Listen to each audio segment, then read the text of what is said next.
Hello every one, എല്ലാവർക്കും ഷിജ്ലീസ് വ്ലോഗ്സിലേക്ക് സ്വാഗതം. ഇന്നത്തെ റെസിപ്പി എന്ന് പറയുന്നത് പനീർ ടിക്കയാണ്. ഇത് നമുക്ക് വീട്ടിൽ തന്നെ തയ്യാറാക്കി എടുക്കാനായിട്ട് വളരെ എളുപ്പമാണ്. ഹോട്ടലിൽ നിന്നൊക്കെ കിട്ടുന്ന അതേ ടേസ്റ്റ് തന്നെ നമുക്കിത് ഉണ്ടാക്കിയെടുക്കാനായിട്ട് പറ്റും. അപ്പോൾ ഇതെങ്ങനെയാണ് തയ്യാറാക്കുന്നതെന്ന് നമുക്ക് നോക്കാം. ഇത് തയ്യാറാക്കാനായിട്ട് ഞാനിവിടെ പനീർ എടുത്തിട്ടുണ്ട്, പിന്നെ 3 കളറിലുള്ള ക്യാപ്സിക്കവും പിന്നെ 2 ചെറിയ സവോള എടുത്തിട്ടുണ്ട്. പിന്നെ ഇതിലേക്ക് നിങ്ങൾക്ക് ഇഷ്ടമുള്ള വെജിറ്റബിൾസ് ഒക്കെ ആഡ് ചെയ്യാം. അതായത് അധികം വേവില്ലാത്ത ടൈപ്പ് വെജിറ്റബിൾസ് ഒക്കെ ഇതിൻ്റെ ഒപ്പം ചേർക്കാവുന്നതാണ്. അതുപോലെ ക്യൂബ്സ് ആയിട്ട് കട്ട് ചെയ്ത് വെച്ചിരിക്കുന്ന 1 കപ്പ് പനീറാണ് എടുത്തിരിക്കുന്നത്. അപ്പോൾ അതിലേക്ക് വേണ്ട ബാക്കി ചേരുവകളാണ് പറയുന്നത്. ഇപ്പോൾ കടയിൽ നിന്നൊക്കെ ഇതുപോലെ ക്യൂബ്സ് ആയിട്ട് തന്നെ പനീർ വാങ്ങാൻ കിട്ടും.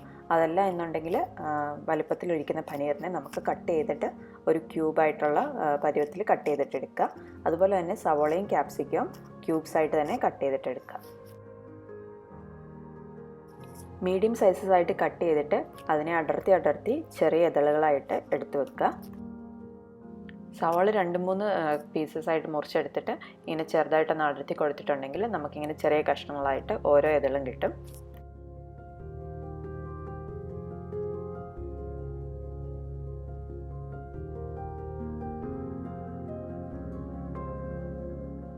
പിന്നെ അതുപോലെ തന്നെ ക്യാപ്സിക്കം കട്ട് ചെയ്തിട്ടെടുക്കുക. ഞാനിവിടെ മുഴുവൻ ക്യാപ്സിക്കം എടുത്തിട്ടില്ല, 3 കളറിൽ നിന്നും പകുതി വീതമേ എടുത്തിട്ടുള്ളൂ.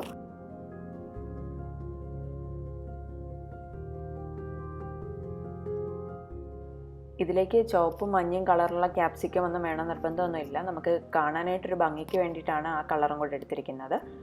ഗ്രീൻ മാത്രം യൂസ് ചെയ്തിട്ടാണെങ്കിലും ഇത് ഉണ്ടാക്കാവുന്നതാണ്.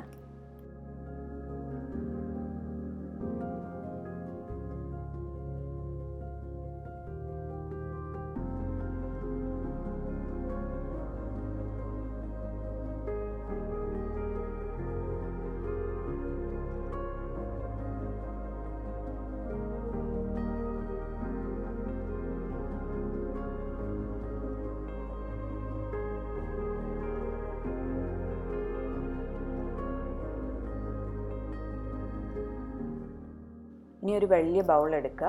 അതിലേക്ക് നമ്മൾ എടുത്തു വെച്ചിരിക്കുന്ന പനീറും സവോളയും ക്യാപ്സിക്കവും എല്ലാം ചേർത്ത് കൊടുക്കുക. ഇനി ഇതിലേക്ക് 1 കപ്പ് തൈര് ചേർത്ത് കൊടുക്കുക.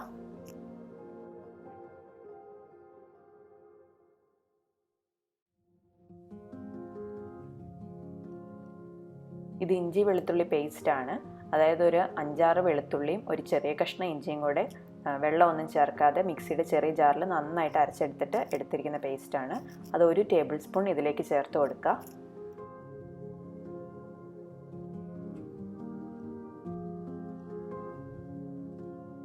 ഇനി ഇതിലേക്ക് 1 ടീസ്പൂൺ മഞ്ഞൾപ്പൊടി ചേർത്ത് കൊടുക്കുക. ഇതിലേക്ക് വേണ്ടത് മല്ലിപ്പൊടിയും മുളക് പൊടിയുമാണ്. ഞാനിവിടെ കാശ്മീരി റെഡ് ചില്ലിയാണ് യൂസ് ചെയ്തിരിക്കുന്നത്. അത് രണ്ടും 2 ടീസ്പൂൺ വീതം ചേർത്ത് കൊടുക്കുന്നുണ്ട്.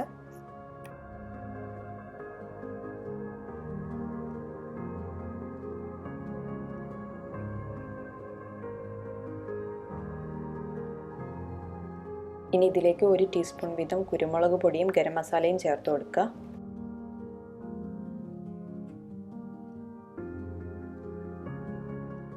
ഇനി ഇതിലേക്ക് ചേർക്കുന്നത് നല്ല ജീരകമാണ്, അതായത് ചെറിയ ജീരകം. അതൊരു 1/4 ടീസ്പൂൺ ചേർത്ത് കൊടുക്കുന്നുണ്ട്.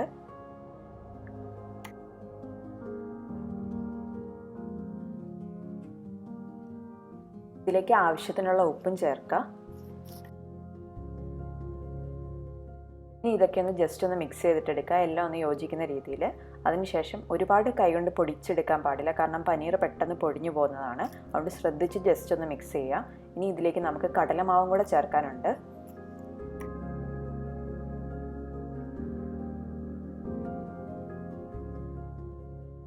അതെല്ലാം ജസ്റ്റ് ഒന്ന് യോജിപ്പിച്ച് വെച്ച ശേഷം ഇതിലേക്ക് 1 ടേബിൾ സ്പൂൺ കടലമാവ് ചേർത്ത് കൊടുക്കുക.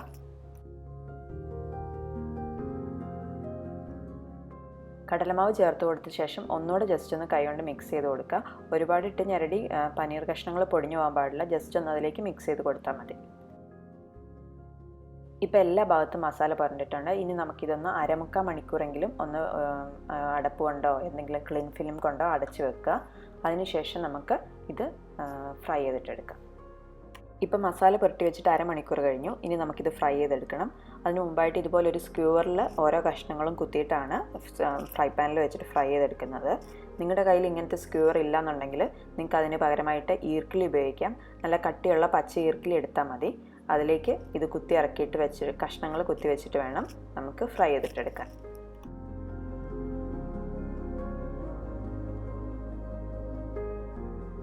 ഇതുപോലെ എല്ലാ കഷ്ണങ്ങളും നമുക്ക് ഇതുപോലെ സ്ക്യൂവറിലോ അല്ലെങ്കിൽ ഈർക്കിലിയിലോ കുത്തി വെക്കാം. കൃത്യം നടുഭാഗം നോക്കിയിട്ട് കുത്തി വെക്കുക, അല്ലെന്നുണ്ടെങ്കിൽ സൈഡിൽ നിന്ന് വിട്ടു പോകാൻ സാധ്യതയുണ്ട്. പല കളറിലുള്ള ക്യാപ്സിക്കം എടുക്കുമ്പോൾ കാണാനായിട്ട് നല്ല ഭംഗിയുണ്ടാവും.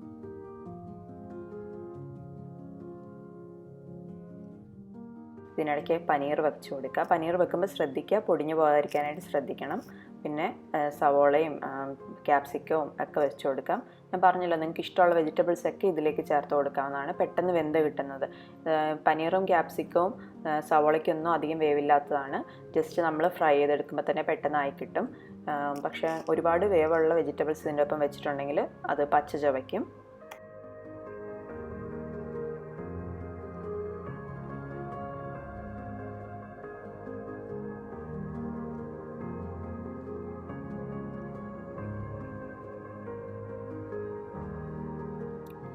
ഇതുപോലെ എല്ലാ കഷ്ണങ്ങളും ഇതിലേക്ക് വെച്ച് കൊടുക്കുക. പിന്നെ സ്ക്യൂവറിൻ്റെ അല്ലെങ്കിൽ ഈർക്കിലിയുടെ ഏറ്റവും താഴ്ഭാഗത്ത് നമുക്ക് കൈകൊണ്ട് പിടിക്കാൻ പാകത്തിനുള്ള ഭാഗം വെറുതെ വേണം. അതായത് നമ്മൾ ഫ്രൈ ചെയ്തതിന് ശേഷം എടുത്ത് കഴിക്കാൻ പാകത്തിന്.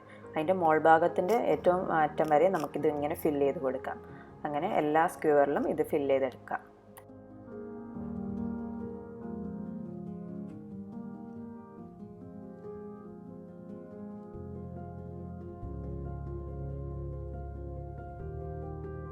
ഇനി നമുക്കിത് ഫ്രൈ ചെയ്തെടുക്കാം.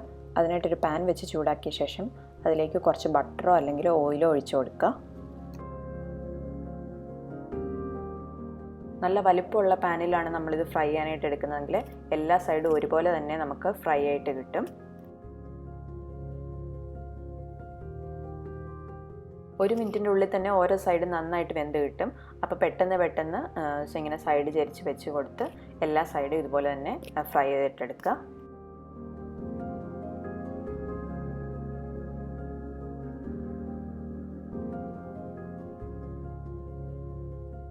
ആവശ്യം തോന്നുകയാണെങ്കിൽ ഇതിൻ്റെ മുകളിലേക്ക് സൺഫ്ലവർ ഓയിലോ കുക്കിംഗ് ഓയിലോ ഒഴിച്ചു കൊടുക്കാനായിട്ട് മറക്കരുത്.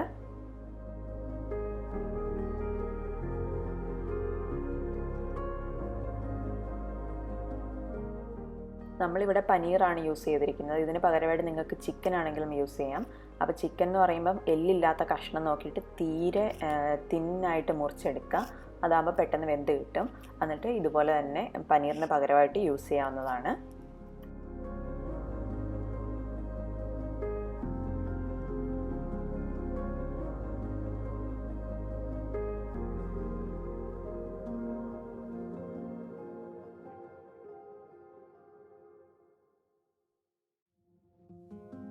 ഇപ്പോൾ പനീർ ടിക്കയുടെ എല്ലാ സൈഡും നന്നായിട്ട് വെന്തിട്ടുമുണ്ട്, അത്യാവശ്യം ഫ്രൈ ആയി വന്നിട്ടുണ്ട്. ഈ പരുവത്തിൽ നമുക്ക് ഇത് പ്ലേറ്റിലേക്ക് മാറ്റാം.